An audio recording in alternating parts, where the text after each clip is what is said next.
Hello, नमस्ते, सत श्री अकाल, सलाम। Welcome to Webwin solutions. आज की इस वीडियो में हम बात करेंगे कंप्यूटर कोड के बारे में। अब HTML हमें ऐसे काफ़ी सारे एलिमेंट्स प्रोवाइड करता है जिसकी हेल्प के साथ हम इनपुट या कंप्यूटर कोड कुछ भी हम डिस्प्ले करा सकते हैं। एक तो होता है जो हम सिंपल टेक्स्ट डिस्प्ले कराते हैं, बट HTML की हेल्प के साथ हम कुछ स्पेसिफिक इनपुट्स भी हम डिफाइन कर सकते हैं, जैसे अलग अलग तरह के कोड्स होते हैं कुछ, तो उनके कुछ एग्जाम्पल्स हम देखते हैं। तो हम अपने एडिटर में आ चुके हैं और सबसे पहले हम बात करते हैं कोड टैग की। इस टैग की हेल्प के साथ बेसिकली हम जो कोड्स डिफाइन करना चाहते हैं, जैसे हमको एक प्रोग्रामिंग कोड है या कुछ भी है जो हम हमारे फ्रंट एंड में शो कराना चाहते हैं वेबसाइट में, बट नॉर्मल टैग से थोड़ा डिफरेंट दिखाना चाहते हैं उसको, तो उसके लिए हम इसे यूज कर सकते हैं। जैसे मैंने कोड के अंदर मैंने कुछ भी दे दिया, फॉर एग्जाम्पल मैं दे रहा हूँ यहाँ पे x इक्वल टू 5। ये मैंने मतलब एक स्टेटमेंट से डिफाइन करी है, x equal to 5, y equal to 5 and z equal to x plus 5। तो ये मैंने एक प्रोग्रामिंग लैंग्वेज का मैंने एक जैसे कोड डिफाइन कर दिया। तो जैसे मैंने यहाँ पे डिफाइन करा तो ये देखो ये मेरा यहाँ पे ऐसे शो हो रहा है। अब जब आप इसे देखोगे तो अगर नॉर्मल टेक्स्ट में यहाँ पे लिखूँ, जैसे पी टैग में मैंने दे दिया hello I am test line, तो आप देख सकते हो कि इसकी डिजाइनिंग और इसकी जो स्टाइलिंग है इन दोनों में थोड़ा सा डिफरेंस है, क्योंकि ये कोड टैग के अंदर आ रहा है और ये जो हमारा मेन पी टैग चल रहा है। अब इससे फायदा क्या होता है, जब अगर हमारी वेबसाइट हो जिसके अंदर हम अलग अलग तरह का कोड दिखाना चाहते हैं, हमने ऐसे काफी सारे कोड्स रख रखे हैं, तो उसके लिए हमें एक तो हमारा वे होगा कि हम उसको क्लास डिफाइन करेंगे, फिर फॉन्ट साइज और सब चेंज करेंगे। दूसरा वे होगा हमने कोड टैग यूज कर लिया, जहां जहां पर भी हम कोड टैग यूज करेंगे उसको डायरेक्टली हम कोड टैग को जाके CSS दे देंगे। जैसे मैं चाहता हूँ इनका जो बैकग्राउंड कलर है वो इस कलर का हो, तो ये मेरा कोड लग गया। अब मुझे पता लग जाएगा मेरी वेबसाइट में कहाँ पे सिंपल टेक्स्ट है और कहाँ पे कोड है। इस कारण से ये प्री डिफाइंड टैग्स हैं कुछ जो हमें मिलते हैं। इसी तरह से जो नेक्स्ट आता है वो आता है KBD टैग। KBD टैग का मतलब होता है कीबोर्ड इनपुट।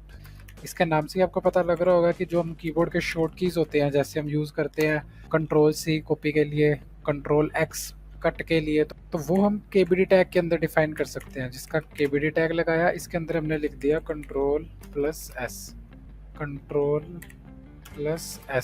जैसे हम Ctrl+S लिखेंगे तो ये देखो ऐसे आएगा। इसको मैं नीचे ले आता हूँ, तो मेरा यहाँ पे ऐसे डिफाइन करा। अब मैं चाहता हूँ कि मेरा जो सिंपल कोड आ रहा है, जो मेरा प्रोग्रामिंग लैंग्वेज के कोड है, वो तो मुझे दिखे इस बैकग्राउंड कलर में, बट जो मेरे कीबोर्ड शॉर्टकट्स के कोड है वो मेरे दिखे अलग बैकग्राउंड में। तो इसके लिए मेरे को अलग अलग क्लासें बनाने से बेटर है, अगर मुझे प्री डिफाइंड टैग ही मिल चुका है तो मैं उनकी यूज करूंगा। बैकग्राउंड कलर इसको मैंने दे दिया एक्वा, तो मेरे जितने भी कीबोर्ड शॉर्टकट्स होंगे KBD टैग जहाँ पे भी लगेगा वहाँ पे बैकग्राउंड कलर ये उठा लेगा।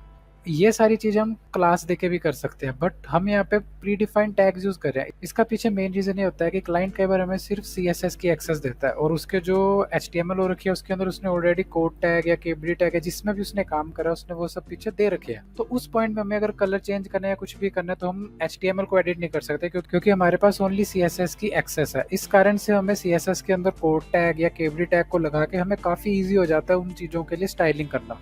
इसके बाद एक और टैग हमारा आता है जो काफ़ी इंपॉर्टेंट है, उसको हम कहते हैं प्री टैग। प्री टैग का यूज़ होता है ये जो भी चीज़ हम जैसे दिखा रहे हैं उसको सेम एज इट इज़ दिखाए। अब अगर यहाँ पे मैं कुछ भी लिख रहा हूँ, जैसे फॉर एग्जांपल मैंने प्री टैग में लिखा हेलो, देन नीचे लिख दिया हेलो 2 हेलो 3। अब यहाँ पे जब मैंने लिखा हेलो 2 हेलो 3, तो ये देखो एक ही लाइन में रहा है क्योंकि ये पूरे का पूरा एक प्री टैग है, तो इसके अकॉर्डिंग ये एक ही चीज़ है, उसको एक सिंगल लाइन में काउंट कर रहा है। बट अगर इसी को मैं प्री टैग दे देता हूँ, PRE लगा देता हूँ यहाँ पे, तो उसके बाद क्या होगा कि जो चीज़ मैंने जैसे यहाँ पे लिखी HTML के अंदर वही सेम एज इट इज़ मेरी CSS के अंदर शो होगी। ये जो यूज़ है ये प्री टैग है। अब यहाँ पे मैंने स्पेस दे रखे हैं, इस कारण से देखो यहाँ पे स्पेस भी आ रहा है। अब अगर इस पहले वाले एलो को इसके साथ लगा दूंगा तो देखो ये स्पेस हट जाएगा। अब यहाँ पे इधर स्पेस आ रहा है, ये स्पेसेस मैंने हटा दिए तो देखो बिल्कुल एकदम प्रॉपर आ रहा है ये। तो बेसिकली जो हम पोएम्स वगैरह लिखते हैं वो एक एक पैराग्राफ के बाद उसके बाद ब्रेक होता है, नेक्स्ट लाइन होती है, तो उसको अगर हम पैराग्राफ टैग के अंदर लिखेंगे तो वो एक पूरा एक पैराग्राफ दिखाएगा। बट हमें चाहिए कि उसके अंदर स्पेसेस और लाइन गैप्स हो सब हो, तो उस कारण से हम इसको प्री टैग के अंदर देंगे ताकि जो हमारा जैसा दिख रहा है वो सेम एज इट इज ही दिखे। कंप्यूटर कोड के अंदर आई थिंक यही मेन चीजें हैं जो आपको पता होनी चाहिए, इसके अलावा तो और कुछ इंपॉर्टेंट है नहीं। और इसी के साथ हम आज की वीडियो को एंड करते हैं। आई होप आपको सब समझ आया होगा। अगर किसी को कोई डाउट हो कुछ हो तो मुझे कमेंट सेक्शन में मेंशन कर दे। वीडियो अच्छी लगे तो लाइक करना, सब्सक्राइब करना, शेयर जरूर करना उनके साथ जिनको वर्डप्रेस, HTML, CSS मतलब वेब डेवलपमेंट में सीखने का जिसको भी इंटरेस्ट हो उन सबके साथ शेयर करना। और आपको जल्दी मिलते हैं अगली वीडियो में। Thank you.